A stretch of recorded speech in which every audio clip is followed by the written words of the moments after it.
So there's kind of four main eras of time that I'm going to talk about.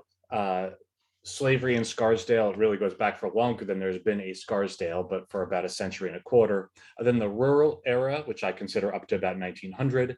Then as Scarsdale suburbanized up till the Second World War, then after World War II, how things went. So as an initial matter, New York relied heavily on slavery for 200 years, going back all the way to 1626 when New York was still a Dutch colony.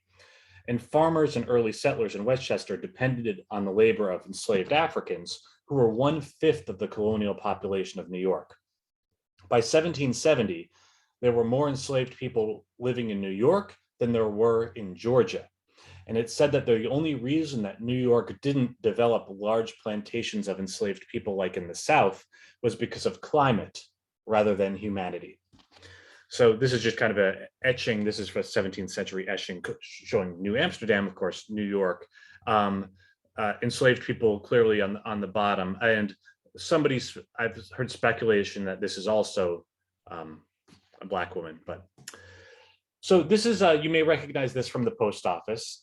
Caleb Heathcote, you've got pictured up here in the top, talking with the widow Richbell as he's buying up some land in 1701. And then he's sitting down here in the red, laying down the law.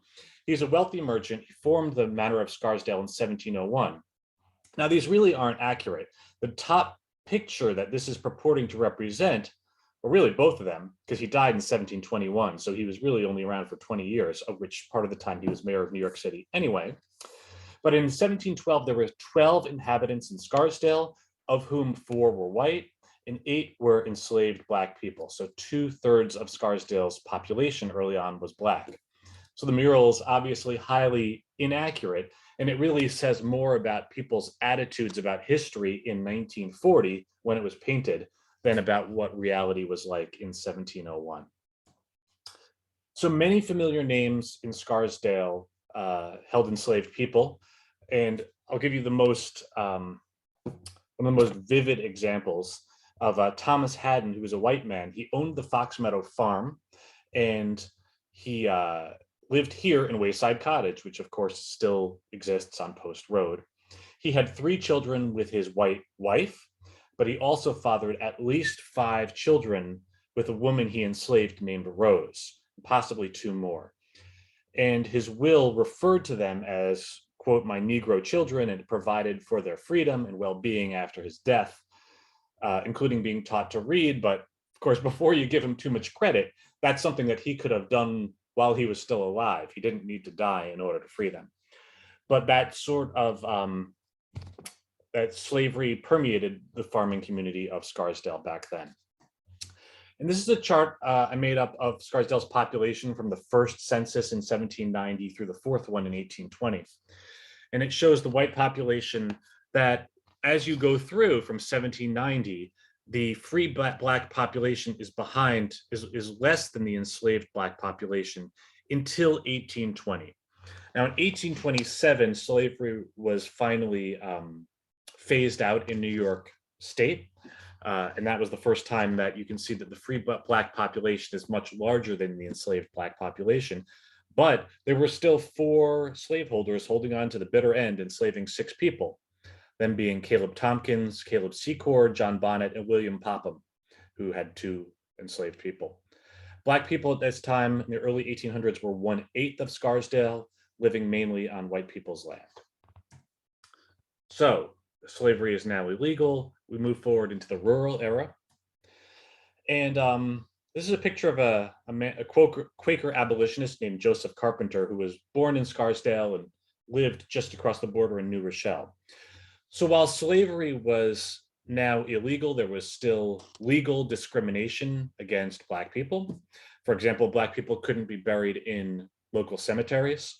So Joseph Carpenter, who was here with an orphaned child, he donated a section of his property on Stratton Road in New Rochelle for a racially integrated cemetery. In 1835, over 100 enslaved and free people were buried there until 1905, or formerly enslaved.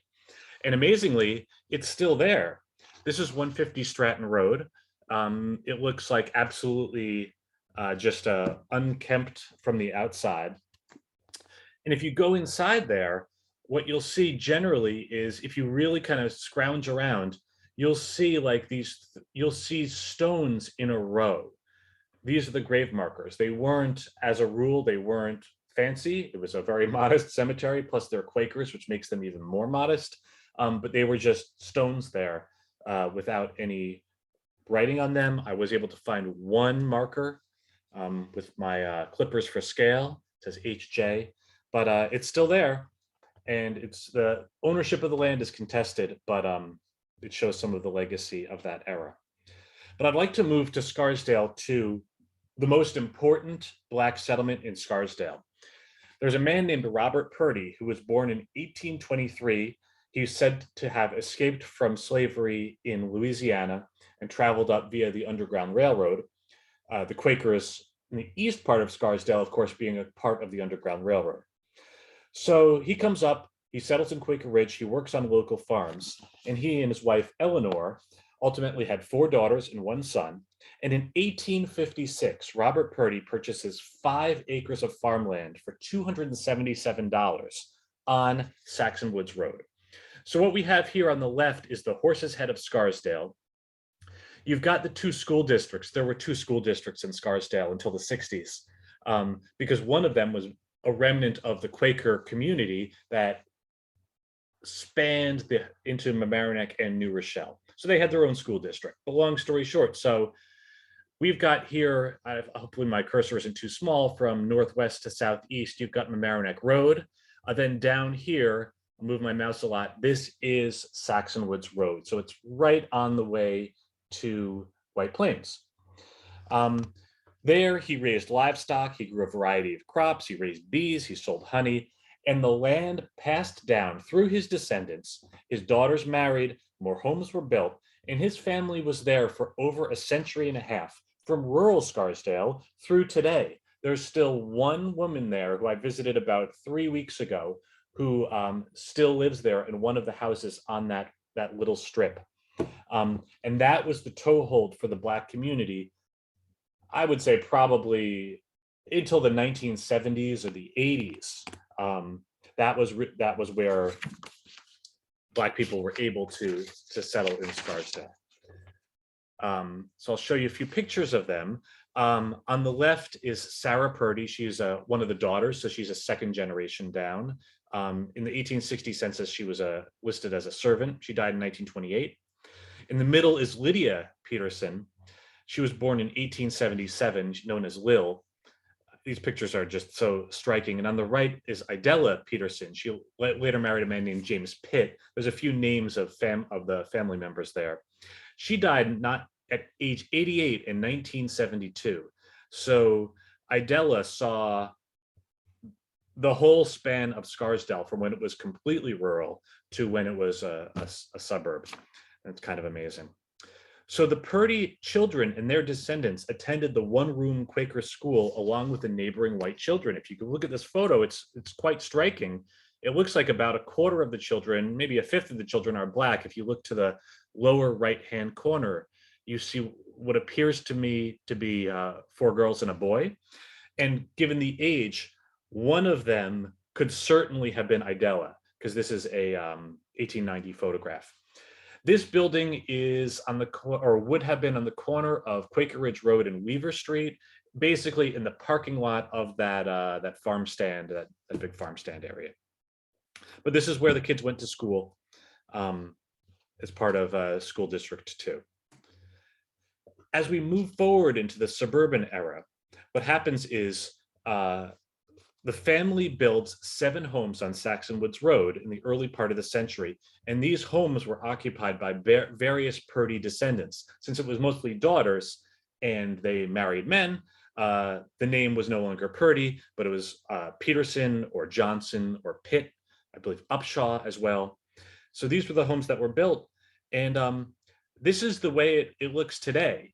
There's a couple of the homes that look relatively original.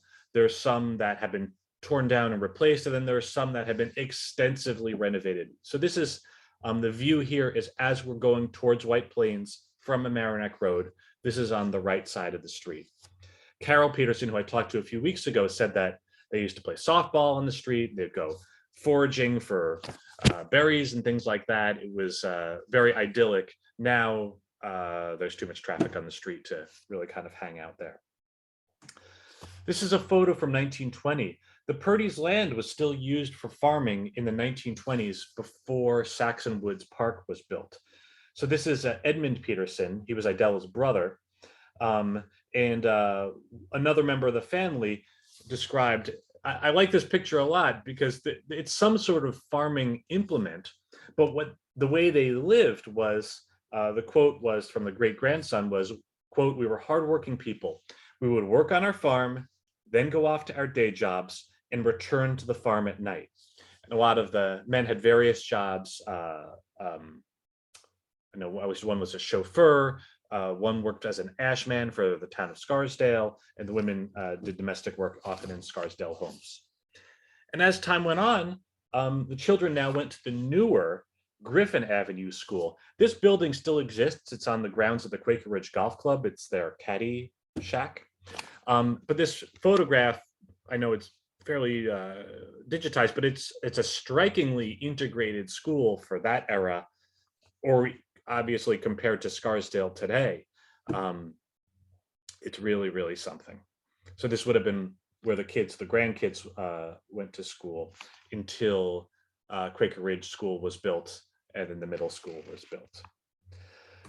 So I talked with Surya Al Peterson. He was Scarsdale High School class of 1952. He's a Purdy descendant. He grew up on Saxon Woods Road. He's now in Tuskegee, Alabama.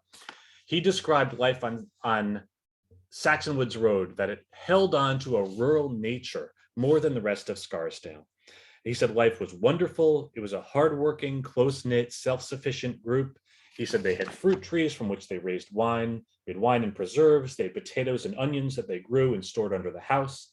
They slaughtered chickens and pigs. They hunted deer, raccoons, and squirrels, and ducks.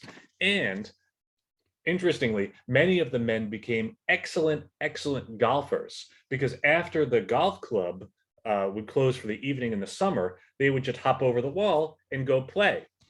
And one of them was excellent, and Carol Peterson told me that a bunch of Scarsdale guys wanted to back him to go into the PGA Tour or whatever tour they had going on then.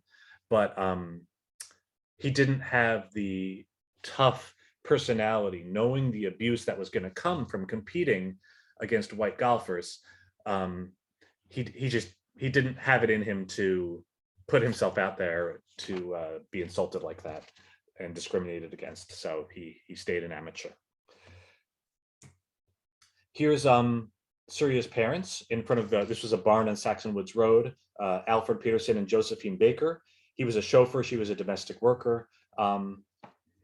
Dressed great. He's 19. She's 21. She came up from Mississippi. His father grew up on Saxon Woods Road. And in that era, Black people came from all over, but a lot, kind of the Great Migration up from the South to be domestic workers in Scarsdale. In 1930, there were 462 Black people living in Scarsdale, which is about twice as many as today. And there's some kind of striking ads. These are ads from the Inquirer. On the left, you can see in 1931 that race was fully out there as apparently a relevant criteria for who you would hire, that people would put their nationality on there. You see colored, Scotch, Finnish. And many of these, some people lived in, some Black people lived in, some of them lived in neighboring communities and commuted in. And then on the right, the Scarsdale Colored Chauffeurs Club. I've tried to find any photos of this or anything like that. I haven't been able to find it, but they held their initial entertainment in the Harwood building. There was enough of a critical mass of people that you would have social events and things like that. And this photo, I've spent hours looking at it. It's like a Renaissance painting. And the more you look at it, kind of the more you see, because it looks like it could be two sisters and maybe two more pairs of sisters as you look at them. And one in the upper right does not seem to be related. And with two girls wearing, two young women wearing matching dresses, it seems like, on the left and the right. Anyway, this is Josephine Baker, who was Surya's mom. This photo is from about 1930.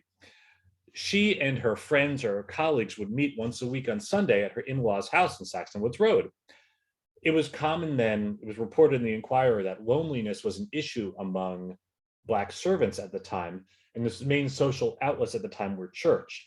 So I'd say that this Saxon Woods area was important for another reason, in that it could be a kind of a private place, that if you were live-in domestic worker, you didn't have much privacy. This was a place that you could go to if you were friends with them, and they were talked about, there's various barbecues and things like that, where you could kind of relax and be yourself and not have to worry about how you appeared to your employer. But then moving to 43, the Saxon Woods community was a bit apart. It was really more oriented towards White Plains. The people who lived there often did their shopping in White Plains, and churches would be in White Plains. And there's a short article here from 1943, which is kind of sad, and it shows this in what I've outlined in the yellow. They're talking about there's a community fund and a war fund in Scarsdale, and then the quote is, "The colored families in the Saxon Woods district have never been called upon for donations to the community fund, but this year they contributed 100%. And it's sad that they were never asked, because of course they donated, because a number of them served in World War II. So it was long overdue by then, and I wouldn't say it was necessarily cured. But how about Black professionals? I'm going to jump over to Edgemont for 1 second, because it gives a vivid illustration of this. So for a Black family to be able to buy a home in Scarsdale, other than in Saxon Woods Road, pre-war, was extremely rare, if not impossible, because of discrimination, both informal and legal. So in some developments like Crane Berkeley and Sherbrooke Park, there were racially and ethnically discriminatory covenants that forbade Blacks and Jews from owning homes there. That was, the Supreme Court said that was illegal in 1948. Practices still existed well past that. So one of the example of these restrictive covenants was on the left, you see Joshua and Pauline Coburn. It's spelled Cockburn, but pronounced Coburn. They purchased land, built a home in Edgemont, and after the house was built, a neighbor sued them because the original deed covenants said the Black people could live there, other than as servants. So the case goes to court, and they lost. The reason was that people gave, all in the paper, people are saying, the neighbors are saying, nobody bore the Coburns any personal antipathy, but their presence in that of other Black families would harm real estate values. And this is something that I'd say exists to this day, of this sort of proxy racism, where people can, in a coded way, say who they want and who they don't want, not because they have any problem with them, but because they don't want it to harm the real estate values. So as a consequence of this, Black people missed out on Scarsdale's suburbanization. I've got a chart here. The Black population, you can see, is rising. That's the blue line there, and that's rising along with domestic workers. But the percentage of households that were Black owned was going down to about 1/4%, reflecting this gap of your live and help, but owning your own home is a way to build wealth and an asset, pass it down to your children. You have stability in a community, you have control over your destiny. But in this era, Black people weren't able to secure that same stake, because while they were employed here and sometimes lived here, they mostly didn't send their kids to school. Only about 1 out of every 400 kids in the school was Black at that time. And most of the Black population of Scarsdale was women. About 3/4 of them were women living in alone. Moving forward to the post-World War II era, you started to see pushes and a realization that the underrepresentation of Black people was not good for anyone. What started happening is a couple of other Black families, often World War II veterans, started moving to Saxon Woods Road, because that was where you could get your flag down, including the families of the Moore family and the Parnell family. And there was a fair housing group, the Scarsdale Fair Housing Group, started in 1961, that started to try to work to open up the rest of Scarsdale to Black homebuyers. Now, at that time, state law already forbade discrimination in housing, but nonetheless, many homeowners and real estate brokers were reluctant to sell to Black people because they feared either, quote, offending their neighbors or displeasing potential customers. So you can see here from 62, this unnamed broker is saying, giving a quote to the paper saying, the first broker to sell a house to a Negro is going to find that his name is mud. The neighbors are going to blame the broker, not the previous owner of the house. If they're looking for a fall guy, he'll be it. Generally in Westchester, this era, Black people in Westchester were steered northwest up to Elmsford. There's an area called Fairview, or you'd go up to White Plains, but that was not happening there. But there were, on the right, the Moore family wrote a letter to the paper saying, since we've been here, now they were on Saxon Woods Road, so there were no local real estate values to offend. But they said that it's been wonderful here, and we haven't had any racial incidents or anything like that. And we hope that other Black people will join us, essentially, is what they close with. And the Moores are significant because they were the first in that modern era, or the post-war era, to be involved in the civic life of Scarsdale. So you can see that this is Shelley Moore Christensen on the right, her high school picture, and I interviewed her on the right.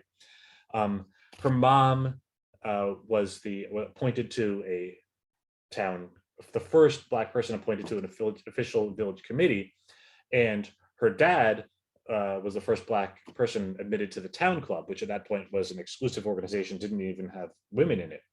But they got involved in the civic life of the community. You can see here, here's the Girl Scouts on their trip to Washington, D.C. in 1962. And over here on the second from the right is her mom, Skippy. She's the second adult from the right. Note the gloves that the women wore. I don't know if those were Girl Scout leader proper attire, but it's kind of awesome. And then, so what you'll see here is, interestingly, you'll see Shelley up here, and she's very, very tall. And her friend across the street, Helen Parnell, was also in the same Girl Scout troop, very, very short. They said, nonetheless, it didn't prevent teachers from giving them the wrong name, calling them by the wrong name in school. There started to be some recognition in 65 around then of the lack of representation. And so you have this article here, and you see that the superintendent of schools and the panels, they're convening in Scarsdale fashion. They're observing there's only 10 Black families in the district. There's only 12 Black kids in the schools. They worked to hire more Black teachers. They had 5 teachers by the time end of 66. But they commented that it was an interesting thing that there's 2 perspectives. One is, it's not good for Black people for them to be excluded. They deserve to be in a place like Scarsdale too. And then there's also the self-serving one, which I guess it's an interesting angle, that they're adding that our children's exposure to Black people is largely through their contact with domestics. They're realizing that you're not doing a real service to your kids to educate them if you're not exposing them to the elements, all the different people in society who they're going to be interacting with, hopefully, once they're adults. So on the right, you see Sally Parnell. She lived in Scarsdale, she taught in Tarrytown. She recalled a white child being astonished when she brought her Black baby to school one day. Because the white child had so little contact with Black people, he thought Black people were born as full-grown maids and butlers. This is a kindergartner, but still, giving you a sense of that. In 65, the Scarsdale Fair Housing Group embarked on a Good Neighbor Pledge campaign to try to commit signers to welcoming new neighbors without regard to race, religion, national origin, or color. And it was a generally positive reception. In '68, they pointed towards Freightway. Then it was an undeveloped site. There was no garage then. And they wanted to provide new housing for low and moderate income housing for low and moderate income families, excuse me. That was a step too far. Opposition developed on a community-wide basis, based on spending and taxes and schools and traffic and so on, and the belief that having lower income people in Scarsdale would accentuate the difference that they were trying to reconcile. So the village board rejected that proposal. But what they did do is they did try to find other ways to increase Black home ownership in town. So 2 months later, the trustees established the Scarsdale Open Society Association. So it was a nonprofit organization. Here was the problem, that Black people couldn't buy in Scarsdale because of two things. One was bank discrimination, and the other was you would have Black professionals who could afford to live in Scarsdale, but couldn't afford the down payment. That because of the way the history of wealth and asset allocation, that Black families often didn't have as much. And it's not unheard of then, as it's not unheard of today, for somebody with a high paying job to borrow a down payment from their family in order to have that 20% down. In that era, they found that Black people were unable to come up with that, even if they could afford the taxes and the mortgage payment. So they set up a nonprofit, and this is one of the families, the Holiday family, that benefited from this program. From 1960 to 1980, the number of heads of primary families who were Black in Scarsdale increased from fewer than 20 to over 50. And many of those did not get loans, but by setting up a program, by giving a sign, we want more Black families in town, that encouraged other Black families to come, even if they didn't need to take advantage of the payment. I'm going to show you clips in a second, but I spoke with Cheryl over here on the left and Maynard over all the way here on the right. I'll give you a couple clips of them.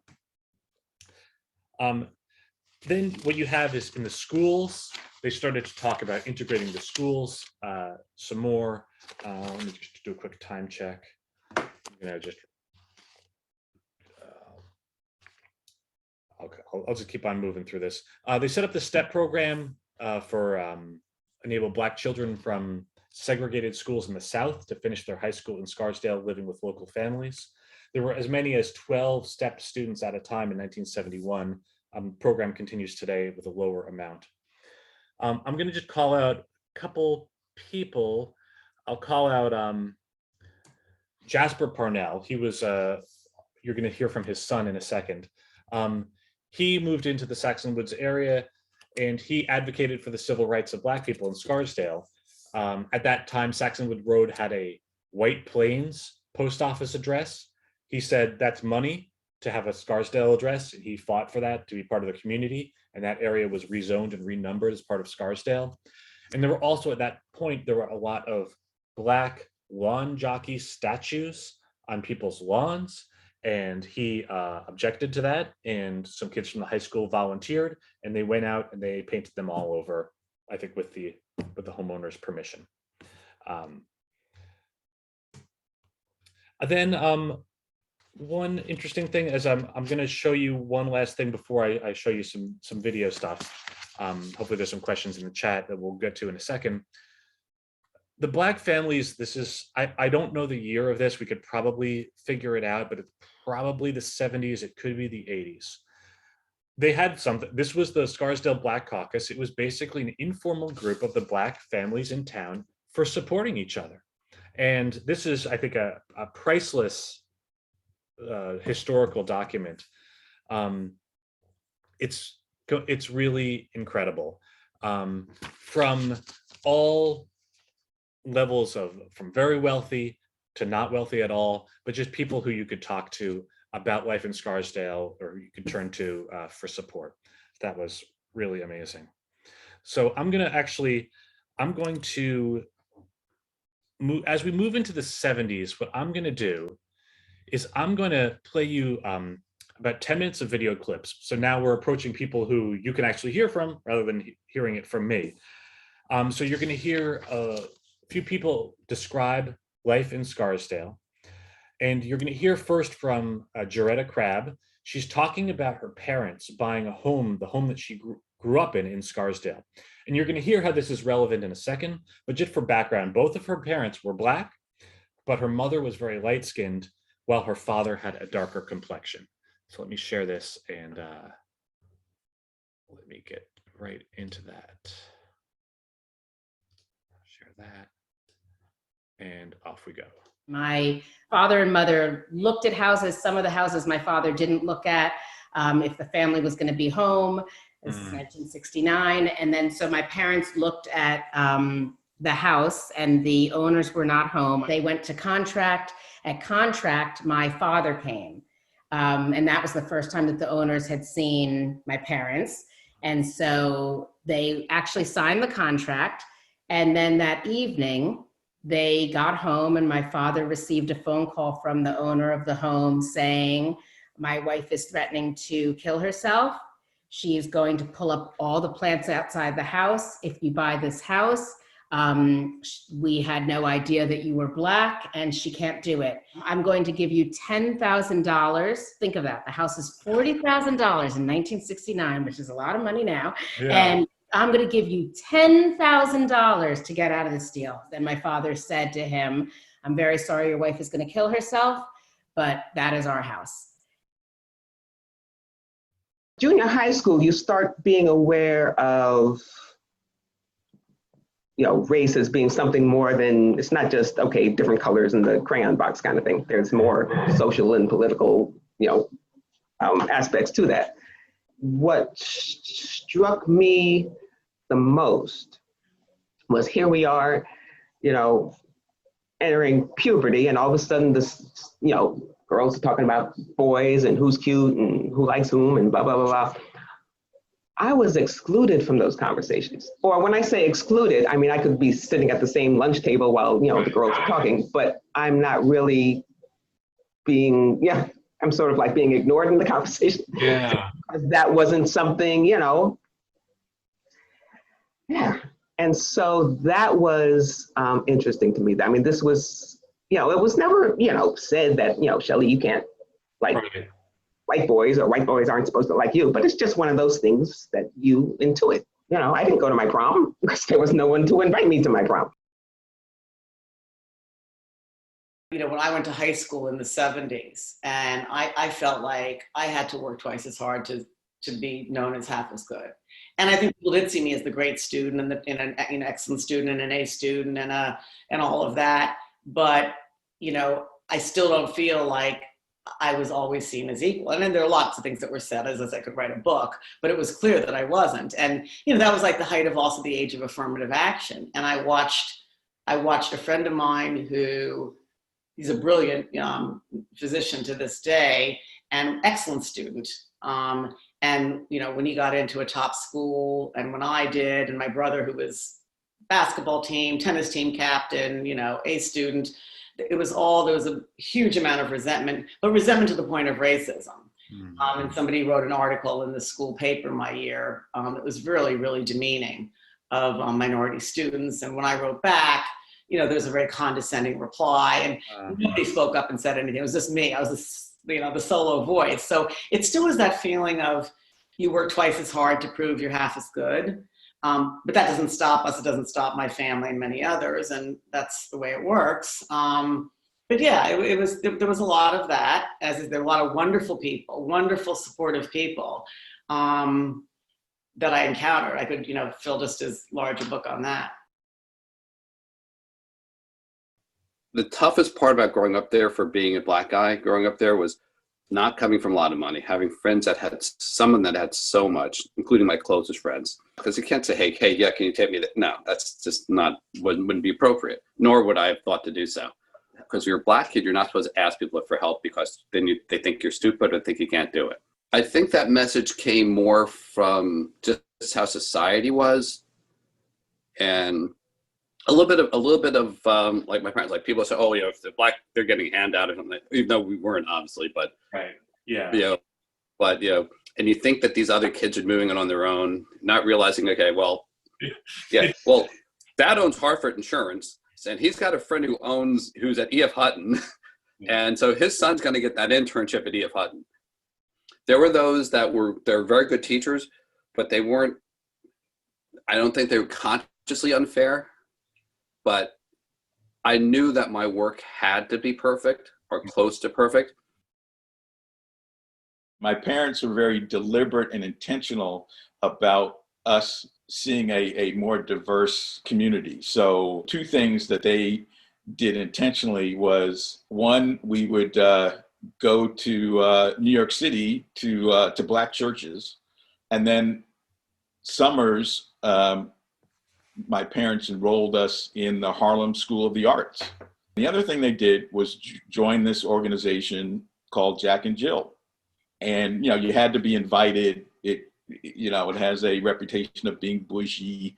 And, but yeah, they were all spectrum of Black families in the organization. We would have monthly meetings and events. And so you got to meet other African-American kids.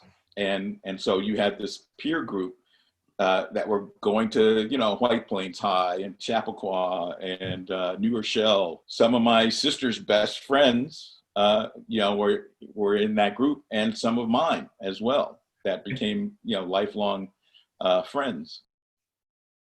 Sometimes I would be on my paper route, and the people would open the door and say, "Oh, would you like a cookie or whatever?" And then we start talking, and then they would say, "I just love your hair. Can I touch it?" Oh my God. And so then I would bow my head down and let them touch my hair. Let them pat it. And it happened more than once. It happened multiple times. And at that point, I knew I was the ambassador for my race. Right. But yeah, that kind of solidified, okay, I guess I'm gonna have to have my afro touched because of their curiosity, because they don't know anybody. And so maybe they're gonna think it's steel wool, and they would always say after they touched my hair, "It's so soft." Surprised, as if it could be steel wool or something. And another thing that would really bother me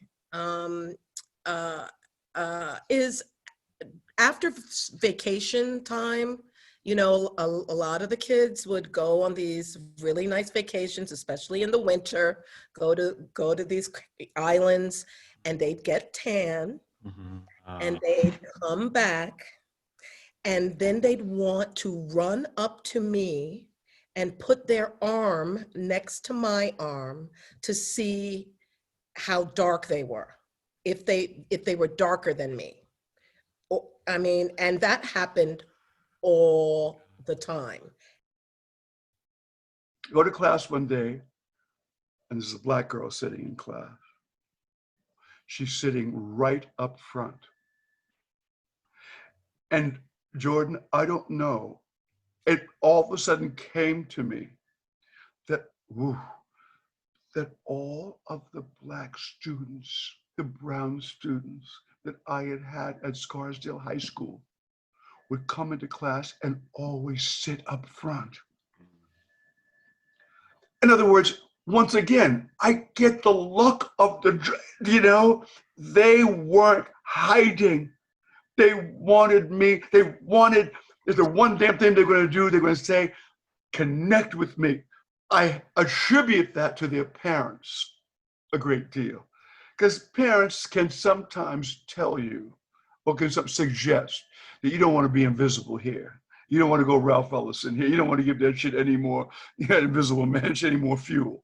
In other words, this cat, go get it. Yeah. He's not there by mistake. Go get it. I had an afro until 8th grade when Mrs. Graves came to my house and she said to my mother, we're going to straighten her hair. Loretta cannot have an afro anymore. And my mother had really like white hair. So Mrs. Graves straightened my hair in the kitchen sink. I remember sitting there so clearly, and she put this cream in my hair and she kept working it and pulling it straight and pulling it straight. And my afro was beautiful. Oh. I had one of the best afros around. It was literally, I can still pat it. It was this big. So and I used to have like longer hair, and my mother wanted me in 2nd grade, I think, to have a haircut like my friend Pam Glideman. So my mother cut my hair short, and I think Pam had like the Dorothy Hamill, whatever, haircut. And then we washed my hair, and it came out as an afro. Your mom had no idea. From like 2nd grade on, I had this afro. So so she washed it in the sink, and then she straightened it, and then she washed it after. And I remember she blew it dry. I remember looking in the mirror and just being in shock. I couldn't believe it. I was so happy. Oh. Wow, now I can start to feel like all my friends. I used to just dream of having hair like my friends. Think of that. You're Black and you have this afro, and all your friends have this flowing long hair, and right. I just used to fantasize about it. All right. So I think I stopped sharing. Yeah, so I'm going to show you just 2 more slides, and then we'll do the Q&A. So you can throw those in the chat, and I'll just give you the big picture. All those videos are online. So the full one, so obviously you could watch it with your kids, discuss it or whatever. So real quick, I'm going to just show you kind of where we're at right now. So if you look over time, this is the Black resident percentage in blue, and you can see that it was peaked in the early 1800s, went down into the single digits. There was the bump from domestic workers, and then it went down into the low single digits. The household percentage peaked in the early part of the 1800s, and then the red line has just gone down. And really, in the post-war era, it has been on a very slow climb to about 1.5%. And if you look at today's, this is the very latest Scarsdale census information. It does say that in 2010, it says that the Black population was 1.5%, and it's 1.3% today. It may have gone down, but it may also be a result of more people who check off other or 2 or more, because those percentages have gone up by a lot based on the way people culturally identifying those changes over the past 10 years.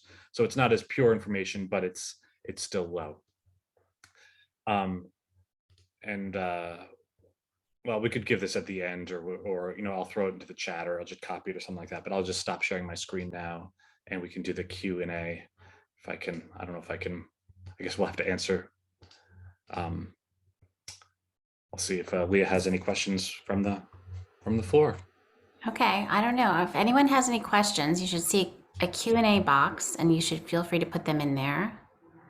So I have questions for you, Jordan. I'm just curious, how hard is it to do your research? Because I know you did all those kind of oral interviews, which I think are so valuable and important, and really are, really tell the story. But you talked a little bit about in your talk about how, there are historically exclusionary practices, like for example, not allowing Black people, like in the rural period of Scarsdale, to be buried in the cemeteries. So I'm just wondering how hard, what kind of extra work do you have to do in order to really kind of uncover, the different narratives that kind of create the real history that you want to know? Like, it just seems it's complicated work, and yeah, it's hard because there's say 5 major books on Scarsdale, of whom none of them really talk about Black people at all, in a very sort of cursory way. And you hear a lot about these sort of like establishment families of Scarsdale who came in the 1700s and were here for 100 years or whatever.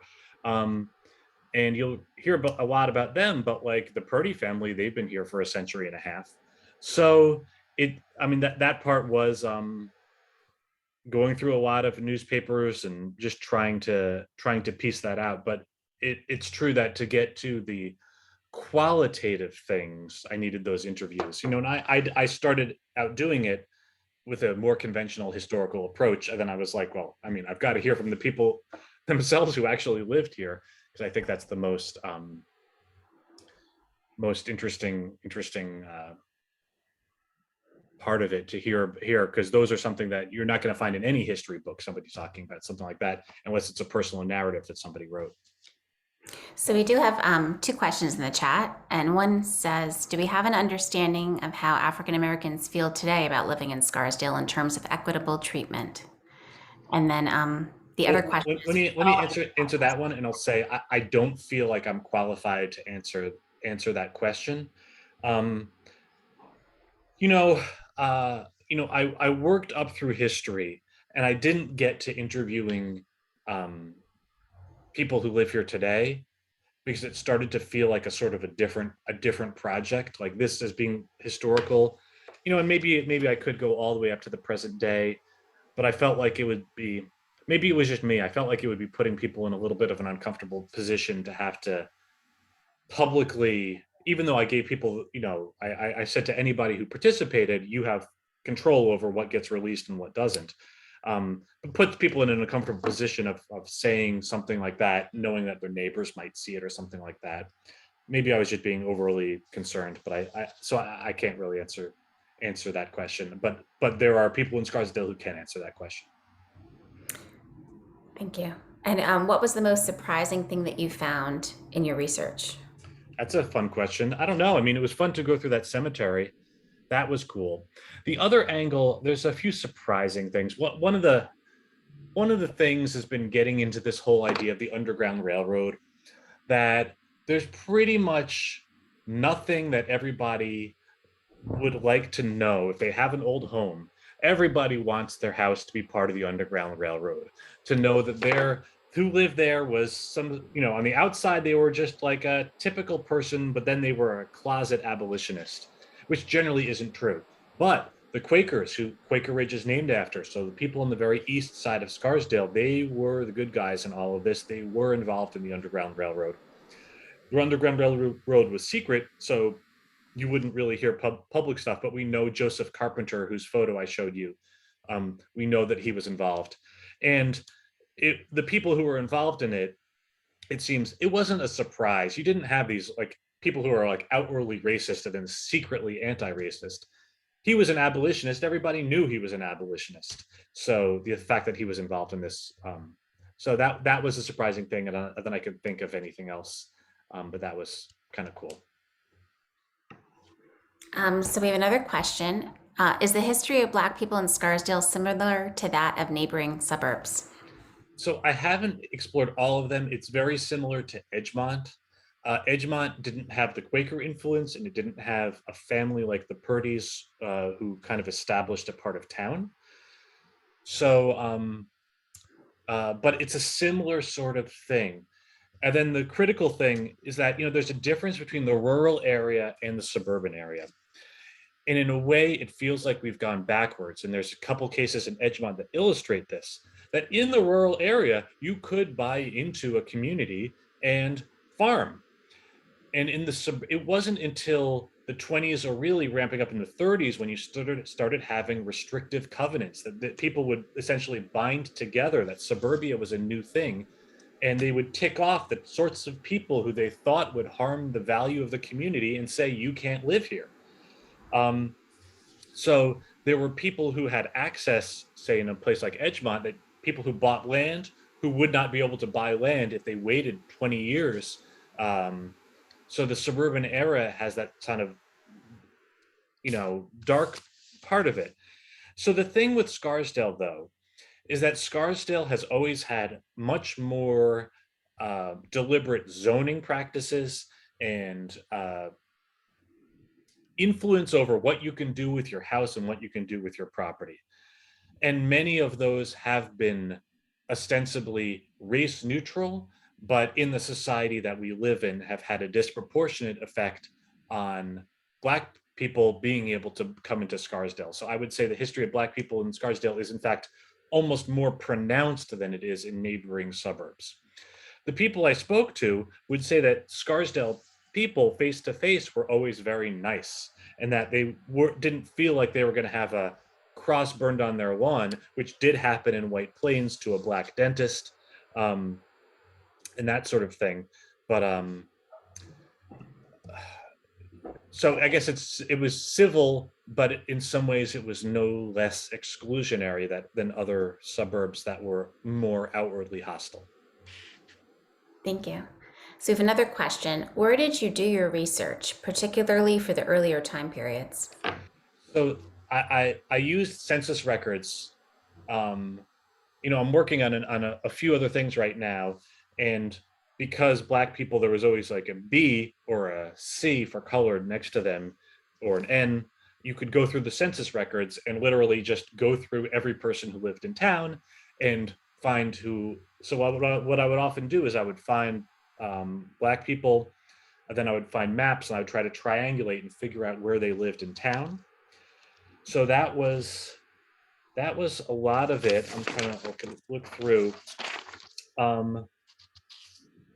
There was some other work from the Historical Society, particularly around Thomas Haddon, who lived in Wayside, looking into the slavery. So I used other people's work for that. And for the Purdy family, I was in contact with some of the family members. They had some photos, and I was able to kind of cross-reference that against verifiable sources. But a lot of census records. Then come 1900, all of the Scarsdale Inquirers are digitized. They're online. You can access them through the Scarsdale Public Library website, and they're searchable. So you can search from 1900 forward and find people and things like that from there. So I don't know if that's the early era, as early an era you're talking about, but census records were really irreplaceable. And the mural you talked about in the post office, that's still up there. I haven't been to the post office in a while. Yeah, it's still there. It looks a little bit dingier than it did, but it's still there. And it's a funny thing because I mean, I think it would be very powerful to have a mural that represented life as it is. Short of that, I don't necessarily believe in whitewashing artwork or whatever. In some ways, you could almost have a plaque or something like that that says, this is a picture from 1940 that represents blah, blah, blah. But in actuality, something you could have another educational component to that I think would be interesting. But it's funny to go in there because at first I used to think it was quaint to see that mural.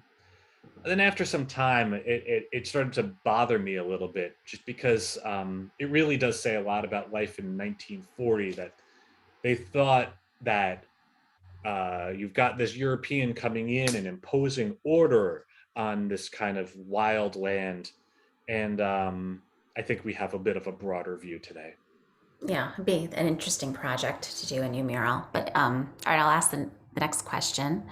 Someone says, thank you for all the great research you've done here. You mentioned there were some covenants that discriminated against Black people. Do you know if any of those covenants still exist? So the deed, I think, doesn't change. So if you live in Crane, Berkeley, or Sherbrooke Park, and there's probably other areas of town, if you pull out your deed, it should still be in there. It was as of 1948, after the Supreme Court ruled, those are unenforceable. The house I grew up in Hastings, said no Blacks, no Jews. And we would almost kind of like laugh about it. But yeah, it would be interesting. You could probably, if everybody pulls out their deed, you could actually like crowdsource, what parts of town were restricted at that time. That said, though, the legal restrictions, even in the absence of the covenants, in most of Scarsdale, I mean, you can hear what happened with Jaretta's family. And that was decades later. That was 1969, I think she said. So 20 years after it's illegal, people still wouldn't want to sell to you, either realtors or home sellers, because they didn't want to do it. So it didn't have the force of law necessarily, but it was hard to happen. And then we have another question. Have you had any negative reactions to your research? Do YouTube downvotes count as negative reactions? I don't know if that's a real thing. And anyway, they got rid of those. I mean, I would say To my face, no. I'll say here was the biggest thing that I was worried about. Okay. So, you know, a dozen Black people trusted me to interview them and represent them fairly. So before I did this for the first time, I was scared to death that when I did it, that I would have gotten some sort of like a nuance. And I'm not saying I got every nuance right or whatever, but that I wouldn't have represented them in a way that they wanted to be represented. So that was very that was stressful. And as you know, so if I interview somebody for 1 to 2 hours, and you know, obviously everything's on YouTube, but you know, in those clips, I only gave them a minute and a half each, you know, to make a 10-minute thing. That's an editorial decision. So if I choose a clip that says everything was great, that's an editorial decision. If I choose something where somebody's talking about nasty things happening on the bus, in some way I'm plucking something out, and that represents all of what they talked about.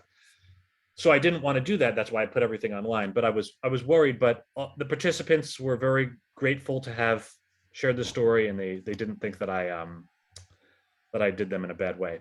So that was that was a load off. But I'm always worried about negative reactions because again, I'm an outsider in this, and I want to represent things as accurately as I can, and I want to get it right. Another question. Do you know of any effort underway to restore and preserve the Stratton Road Cemetery? Yes. So okay. So the cemetery itself is in a little bit of limbo right now because there was so actually in 1905. So okay, I'll back up. I'll give you more information than you want, but it's okay. It's interesting. So Joseph Carpenter, he set aside the acre of land, and he deeded it to the neighboring communities, New Rochelle, Scarsdale, Eastchester, as a public cemetery for people of color to be buried in. So he assigned some trustees. He passes away late in the 1800s, and eventually all of his trustees die. The land, his farm gets sold to Francis Stratton, who was a chair of the Westchester Lighting Company. And he believed at that time that he had also accidentally bought the cemetery as well. But I don't think he bought the cemetery. It seems that that it was deeded somewhere else. But basically, we need somebody to figure out who owns it before it can go forward. The New Rochelle Historical Society and the Westchester Historical Society, I believe, are looking into it. The interesting thing with that, so there's something that needs to be done. The question is also going to be how much does it cost? Because in some way, if you had, I don't know what it costs to clear an acre of land and do that. It costs them, I'm not a contractor, $1 million or whatever. What would Joseph Carpenter have wanted? Would he have wanted the cemetery? He might have said, I want the cemetery to be cleared to respect the buried, the resting places of all of these people. He might say, well, I'm always in favor of social justice. I'd rather have you spend $1 million to further social justice in society. It's not an either or. You can do both things. So as a long answer, there's some legal stuff that needs to be worked out, and then we'll see. And then I assume once the legal stuff is done, then there probably needs to be fundraising or figuring out what to do on on the issue of restoring it. Okay, great. Thank you, Jordan. That's a very thoughtful answer.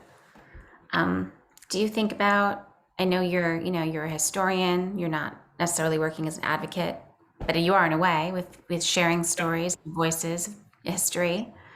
What do you think about how we, just how we could generally create more awareness of diversity, even though I know our Black population is very small in Scarsdale, or create a more diverse community in general? Yeah, right. Well, right. Obviously, I'm not a suburban planner, but what I will say is what sparked a lot of this research was when I was looking at the 60s in Scarsdale, and it was a very Scarsdale process that they followed, which was they wanted more Black people to move to Scarsdale. They wanted to assess why it wasn't happening. In that case, one of the reasons was because Black people couldn't afford the down payments, and they set up a process to solve that. So, I mean, that's what I think you need to to look at. You need to survey people. I mean, ideally you would survey people who did move, Black people who moved to Scarsdale, and ideally people who didn't move to Scarsdale. Why didn't you consider Scarsdale? That's maybe more of a PR thing, but I did kind of a smaller version of that when I interviewed a lot of the people who grew up in Scarsdale, that they said about maybe half of them moved to a community like Scarsdale, where their kid might be the only Black student in their grade or in their class. And then about another half moved to a community more like White Plains, where maybe the school district wasn't as universally acclaimed. So it was maybe just a notch down from that, but they felt like they would have a greater attachment to their culture and maybe not be as isolated there. So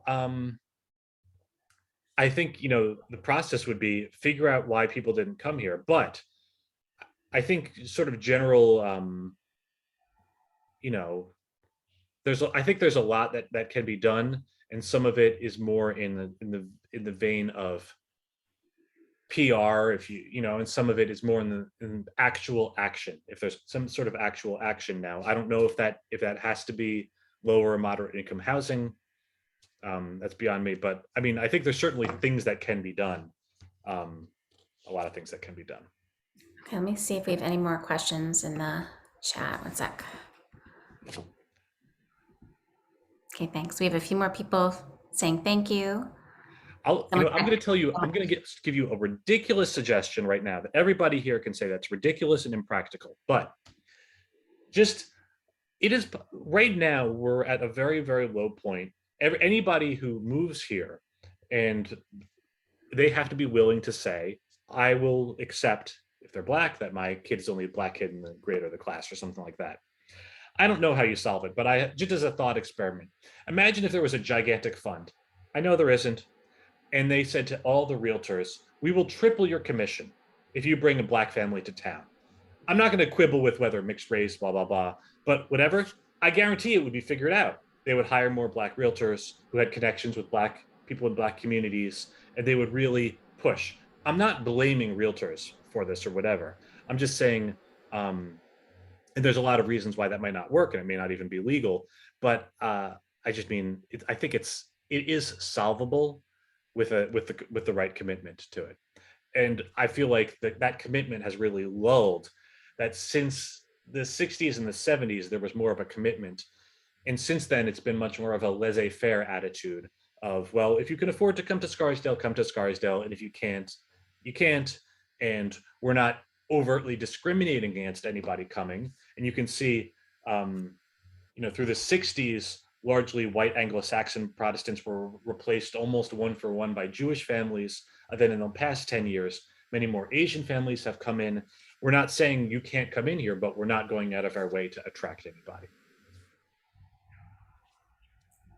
I think we are done. Let me just say this one more. I'm not that adept at looking at the chat. Let me look one more time. Sorry. Okay, thank you. Everyone just said thank you. So we appreciate it so much, Jordan. And FYI, I know it's hard for you to say no to things, but maybe you could do a walking tour for middle school parents in the spring. I'm happy to. Historical sites. They're kind of far apart. Okay. But and then a walking tour. I'm going to just share my screen 1 second just to put up, as we go out, here's my email. And then this is what I promised you, the presentations and the full interview. So if anybody wants to jot those down, I'll just leave that up there for a second. And I don't know, we could also send that out with, Leah, if you want to send it out with in the bulletin or whatever to follow up or whatever. It doesn't have to go on email in there, but the email is not the important part, but the videos are the important part. Okay, that'd be great, Jordan. Yeah, I'll put it in the Sunday blast so people can email you. Thank you so much. I appreciate it. Thanks for coming out, everybody. Thank you, Leah. Thank you, everyone. Have a nice night.